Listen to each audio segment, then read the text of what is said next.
ദീപിക പതുക്കോൻ്റെ എമാദാഷ്ടി നമുക്ക് ഉണ്ടാക്കി നോക്കാം. അപ്പോൾ ആദ്യം നമുക്ക് പാൻ എടുത്തിട്ട് അതിലേക്ക് നമുക്ക് ബട്ടർ ചേർക്കണം. ബട്ടർ മെൽറ്റായി വരുന്ന സമയത്ത് നമുക്ക് ആവശ്യത്തിനുള്ള ഗാർലിക്ക് ചോപ്പ് ചെയ്തിട്ട് ഇടുക.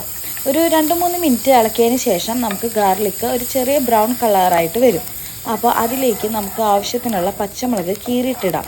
ഞാൻ കുറച്ച് ഉണ്ട പച്ചമുളക് എരിവുള്ളതാണ് എടുത്തേക്കുന്നത്. അപ്പോൾ അത് 4 പീസാണ് ഇട്ടത്. അത് ഇളക്കിയതിന് ശേഷം നമുക്ക് ആവശ്യത്തിനുള്ള വെള്ളം ഒഴിച്ചിട്ട് അത് തിളപ്പിക്കാൻ വെക്കാം. അപ്പോൾ ആവശ്യത്തിനുള്ള ഉപ്പും കൂടി ഇടണം. ഉപ്പും കൂടി ഇട്ടിട്ട് വേണം നമുക്കത് തിളയ്ക്കാൻ വെക്കാൻ. തിള വന്നതിന് ശേഷം നമുക്ക് ഇതിലേക്ക് 2 സ്ലൈസ് ചീസ് ഇടാം. അപ്പോൾ ഞാൻ 2 സ്ലൈസാണ് ഇട്ടേക്കുന്നത്. നിങ്ങൾക്ക് ആവശ്യത്തിനുള്ളതിന് ഇടാം. അതിനുശേഷം എല്ലാം കൂടി ഒന്ന് നല്ലപോലെ ഇളക്കിയിട്ട് നമുക്കിത് വറ്റാൻ വേണ്ടിയിട്ട് വെയിറ്റ് ചെയ്യാം. അപ്പോൾ നല്ലപോലെ തിള വരുന്നുണ്ട്. അതിനുശേഷം ഇതിപ്പോൾ ഏകദേശം റെഡി ആയിട്ടുണ്ട്. ഇത് നമുക്ക് വേറൊരു പാത്രത്തിലേക്ക് സെർവ് ചെയ്യാം.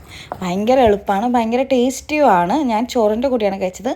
നിങ്ങളും ട്രൈ ചെയ്ത് നോക്കണേ. ബായ്.